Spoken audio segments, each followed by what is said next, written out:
Oke, 53. Jadi sekali lagi saya baca bukunya Profesor Renato Muda ini halaman, wah ada yang lagi lagi bersantai itu, eh patungan itu pakai HP atau pakai laptop? Ada yang bersantai di fakultas, nggak ada suaranya lagi ya. Oke ya, ini halaman 53 ya, tentang tujuan negara ya, tujuan negara.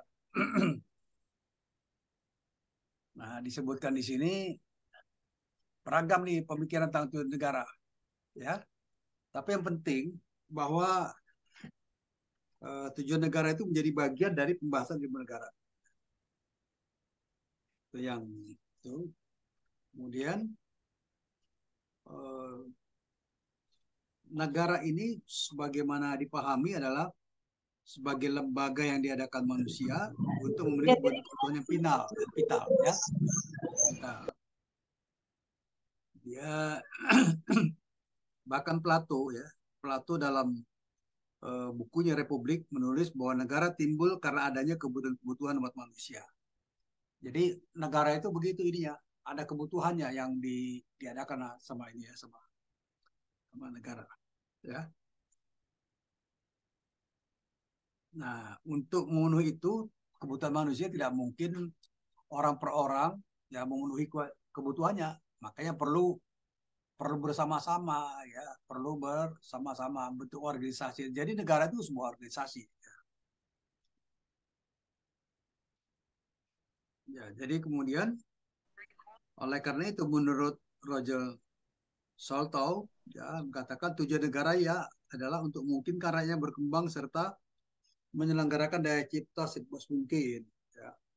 Sedangkan Harold Laski mengatakan tujuan negara ya untuk menciptakan keadaan di mana rakyatnya dapat mencapai terkabulnya keinginan secara maksimal. Jadi kembali kepada negara itu dibentuk untuk rakyat ya.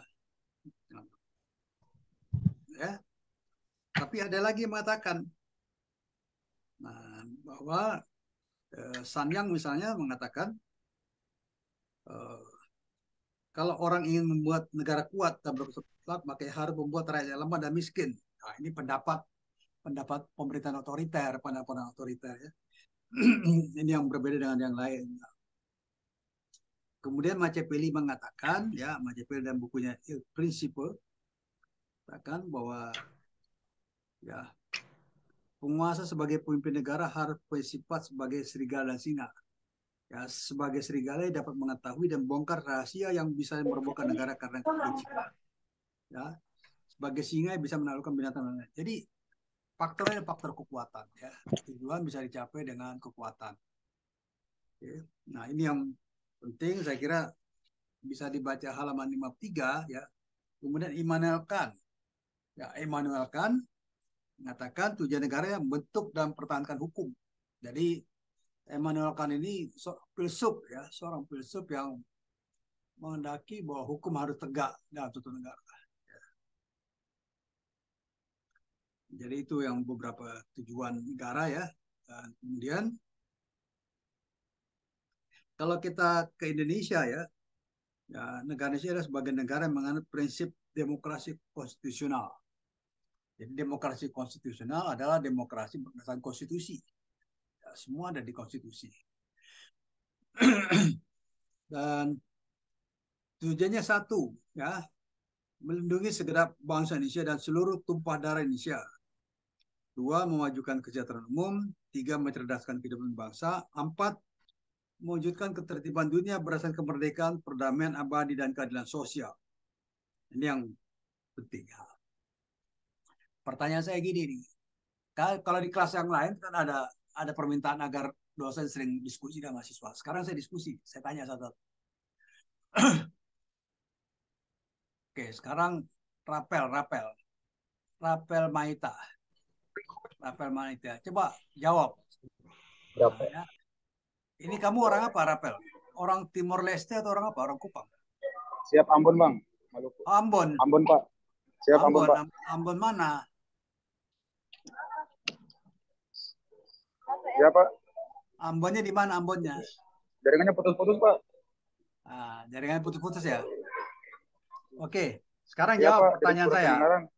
Ya, pertanyaan saya jawab. Di mana bisa diketahui ya tujuan negara Republik Indonesia itu ada di mana? Bisa dilihat di mana? Gimana, Pak? Maaf, Pak. Kurang kedengaran, Pak. Nah, sebentar, tunggu.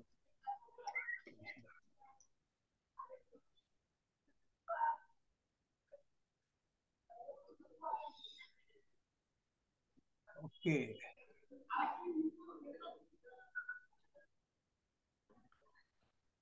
Oke, tujuan negara Indonesia bisa dilihat di mana? Kalau kita baca dokumen, itu kan dasarnya dokumen kan? Katanya negara demokrasi konstitusional. Makanya pertanyaan saya, tujuan negara Indonesia itu dapat di mana? Bisa dilihat di mana? Tahu? Tujuan negara. Di mana? Oke. Mungkin Asti barangkali. Asti bisa jawab. Baru Asti dengar di suara, mana? Pak. Asti bisa dengar suara saya. Di mana tujuan negara bisa dilihat? Di pembukaan Undang-Undang Dasar 1945. Nah, iya, kalau orang baca pantun namanya cakep kayak gini ya. Dia jawab. Jadi harus cepat. Rapel udah tahu di mana tujuan negara Republik Indonesia? Nggak dengar. Oke, saya lanjut aja ya. Jadi perhatikan. Di Desti, pembukaan Undang-Undang Dasar 1945, Pak. nah, bagus. Desti di mana? Bukan di mana kamu, di mana tujuan negara Republik Indonesia bisa dilihat. Desti dengar nggak? Pakai HP sih, ya. HP belah dua lagi ya. Nggak susah. Ya, lanjutlah. Jadi perhatikan ya. Kemudian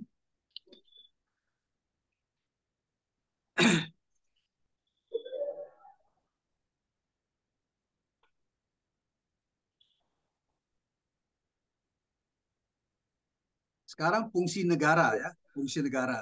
Nah, fungsi negara ini diartikan sebagai tugas organisasi negara untuk mana negara itu diadakan. Jadi fungsi negara begitu. Jadi berkaitan, jadi saling menunjang antara tugas negara dan tujuan negara, fungsi. Ada beberapa kategori ya, misalnya yang diterapkan di Prancis sejak abad ke-16. Nah, fungsi negara itu ada 5. Ya, ada 5. Ada di halaman 66 buku ini. Ya. Halaman 66. Pertama, fungsi diplomasi. Diplomasi itu urusan luar negeri, ya. Diplomasi urusan luar negeri.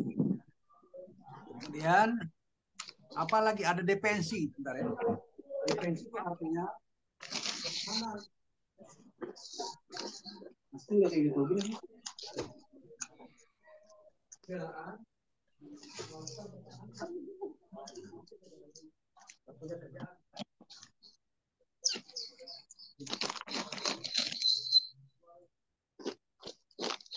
Nah, ini terang. Halo? Nah, siapa yang cuit-cuit? Jadi tadi pertama tugasnya adalah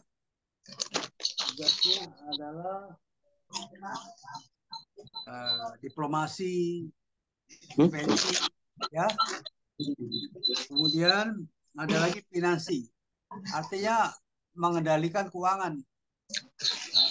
Nah, kemudian justisi, ya menegakkan keadilan.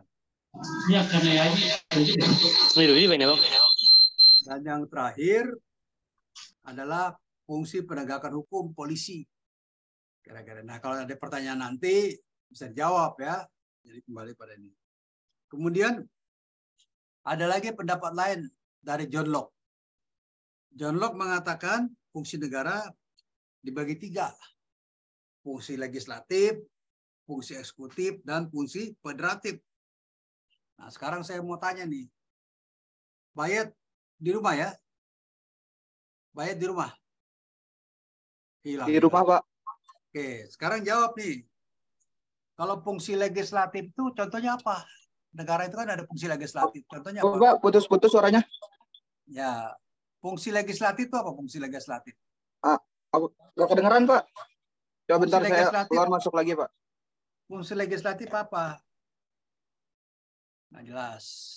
Tommy, apa fungsi legislatif contohnya? Nggak dengar. Reza Ridwan Ismail, fungsi legislatif apa contohnya? Hah? Ya, membuat undang-undang.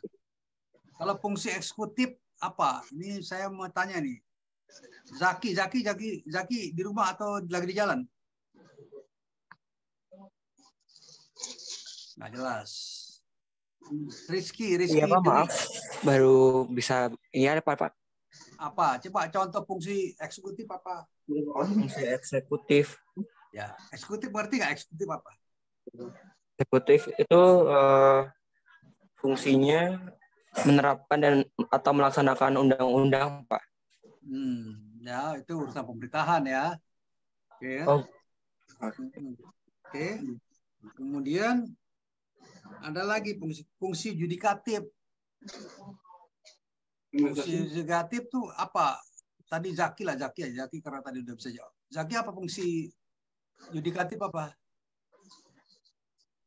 Fungsi yudikatif itu untuk mengawasi penerapannya Undang-Undang Dasar, Pak. Ya, kalau fungsi yudikatif adalah fungsi peradilan ya, mengadili ya. Iya. Jadi kalau menurut Montesquieu itu tiga kekuasaan itu harus dipisah. Kalau enggak orang jadi diktator ya.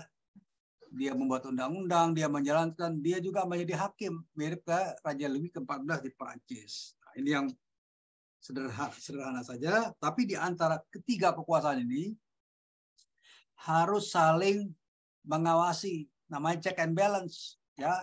Misalnya untuk pengangkatan hakim agung itu dilakukan oleh presiden sebagai kepala negara. Tapi setelah mendapatkan hasil seleksi di DPR ya, namanya fit and proper test, itu check and balance. Atau misalnya kita ini memberikan pengampunan kepada para pemberontak OPM ya, organisasi Papua Merdeka, maka presiden nggak bisa begitu saja mengampuni orang-orang pemberontak itu. Dia harus mendengarkan suara DPR. Itulah contohnya check and balance ya, perimbangan kekuasaan. Oke. Nah, kemudian check and balance ya, artinya ini. Kemudian pemisahan kekuasaan. Saya tanya sama Desti. Desti bisa jawab. Bisa dengar nggak? Ini nih. Ininya di-unmute dulu.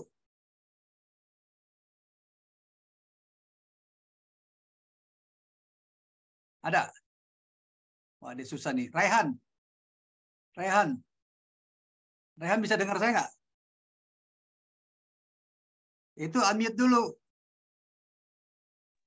Ya, Pak.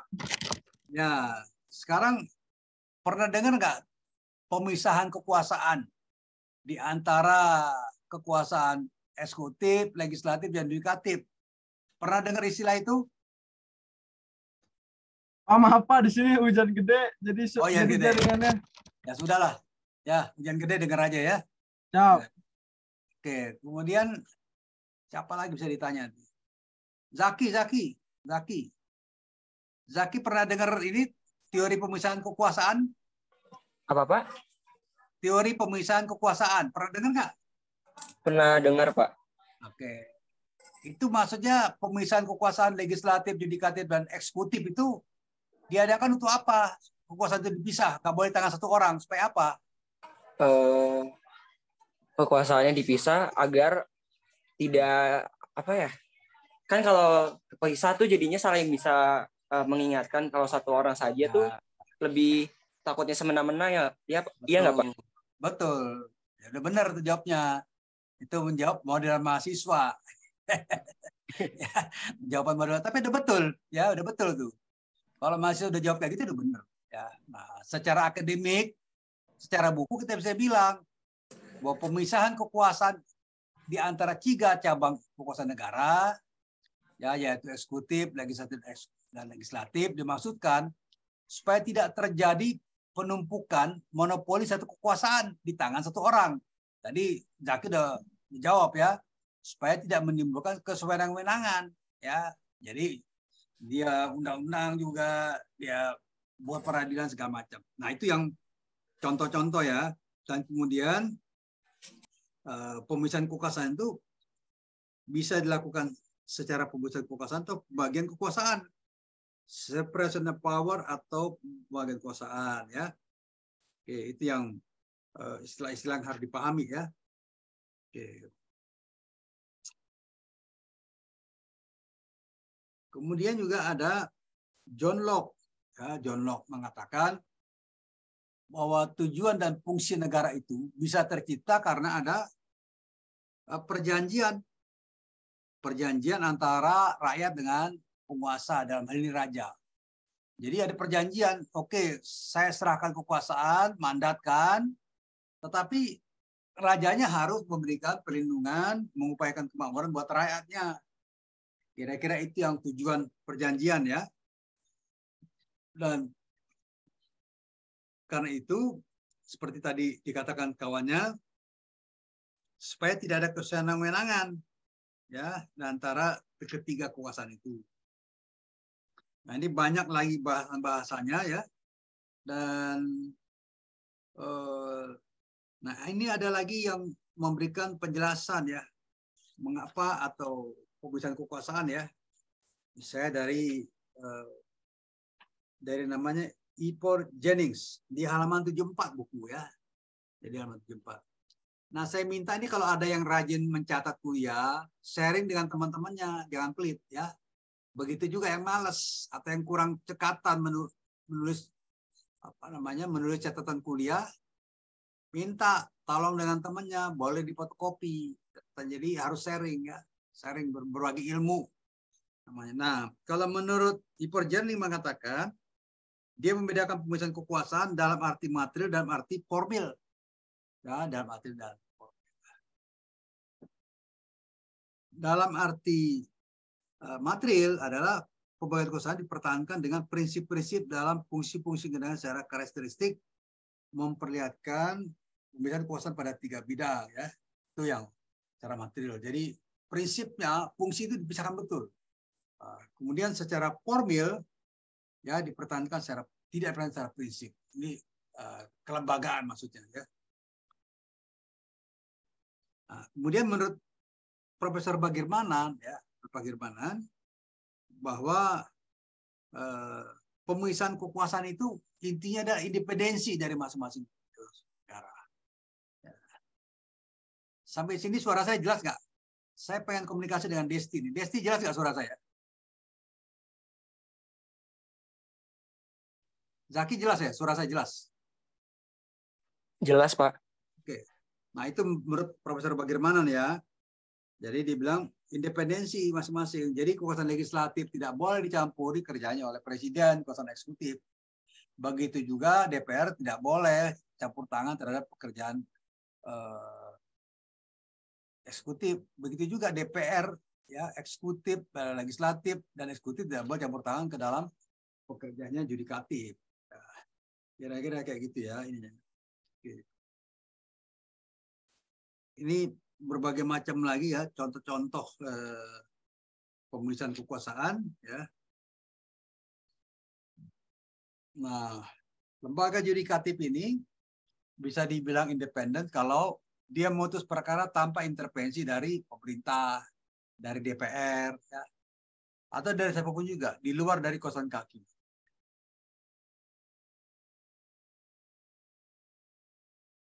Nah, ini yang penting situ ya. Nah,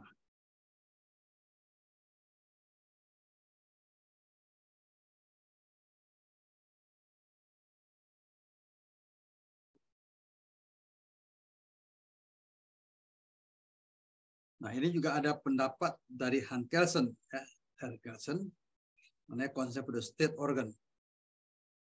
Ya, mengatakan siapa saja menjalankan suatu fungsi yang menentukan dalam suatu hukum adalah suatu organ. Jadi organ negara itu menjalankan fungsi ketatanegaraan. Misalnya fungsi kekuasaan kehakiman, membuat undang-undang, dan menjalankan pemerintahan. Kira-kira itu ya. Ini.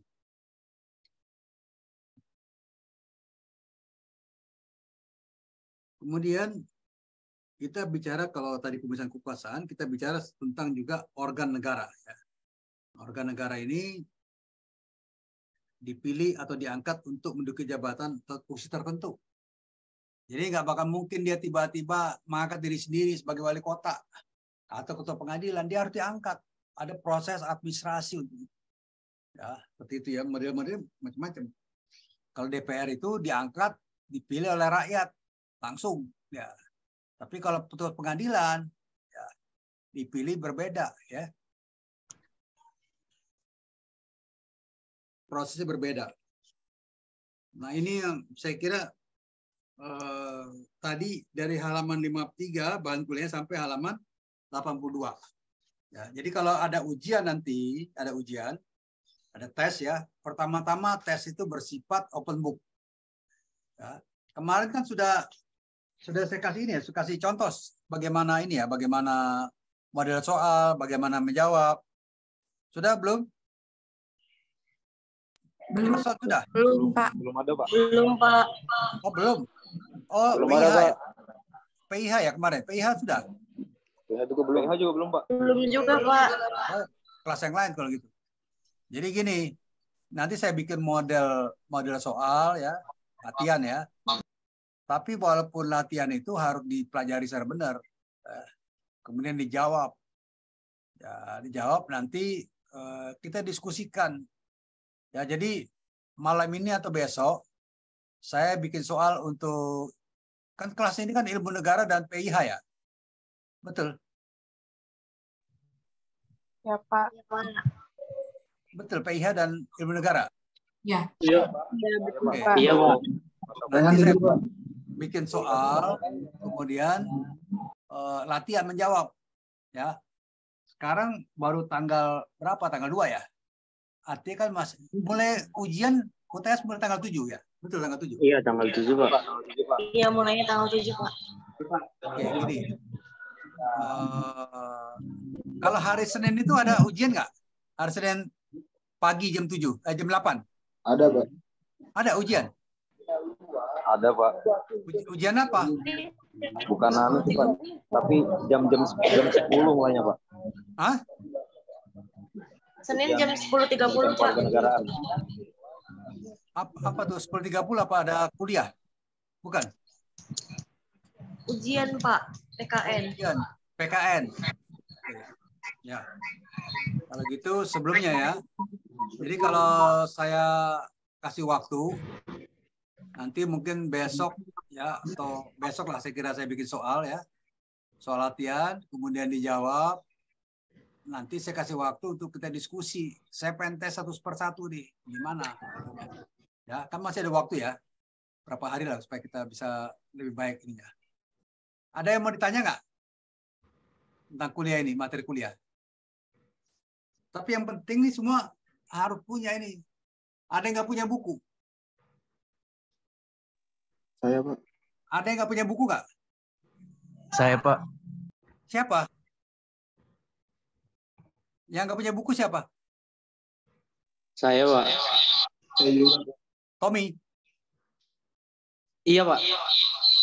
Coba fotokopi di Fakultas Hukum ya. Siap, Pinjem. siap, Pak.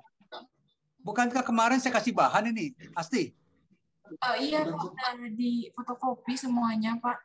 Udah fotokopi, tapi ada yang belum. Kamu, Tommy, nggak ada komunikasi dengan ketua kelas kali. Bagaimana bisa Ada, menjawab Pak. ujian? Cuman kelupaan saya, Pak. Nggak punya atau nggak? Ada? Belum punya, Pak. Wah, gimana mau ujian kalau kayak gitu modelnya, kalau nggak ada punya buku? Padahal harus Besok saya minjem biar saya fotokopi, Pak. fotokopi ya. Siap, Bisa, Pak. dengan siapa mau minjemnya? Dengan siapa? Sama Pak Ujan, Pak. Fauzan. Fauzan yang mana Fauzan ini? Saya berdua, Itu Pak, yang- sama Rafael Maita. Yang sama Rafael, udah. Pak. ya pinjam buku. Nggak bisa nggak. Kan saya sudah bilang dengan Asti, kalau ini kan fotokopi dilebarin kayak gini. Kalau beli mahal, tapi kalau dilebarin lebih murah. Ya, kalau bisa jawab, kalau nggak bisa jawab kuliah. Nah, ini ada nih. Coba Asti coba kasih lihat sama teman-temannya. Ini ada. Ini coba kamu pinjam. Iya Pak. Cuman kalau dibeli langsung boleh kan Pak? Boleh, Boleh nggak ada difotokopi. masalah. Boleh beli. Iya. Yang penting punya duit ya. Iya Pak. Nggak Ya. mungkin nggak punya duit Pak mau beli. Iya. Maksud saya pertimbangannya kalau difotokopi lebih murah barangkali ketimbang beli. Ya kan? Iya cuman nanti itu tercecer Pak kalau difotokopi. Oke ya. Beli aja. Beli. Ya, Iya, mumpung Pak. masih ada Siap. waktu. Jadi buku ini dibeli ya supaya bisa dibaca. Rapel punya buku, Rapel. Rapel punya buku nggak? Punya Ada kopian, buku ya? Pak. Oke, Udah, ada Pak. ya, penting ya. Siapa lagi yang nggak Ya, punya? Saya mau cek satu persatu. Yang nggak punya siapa yang nggak punya buku? Saya, Pak. File Pak. Pak.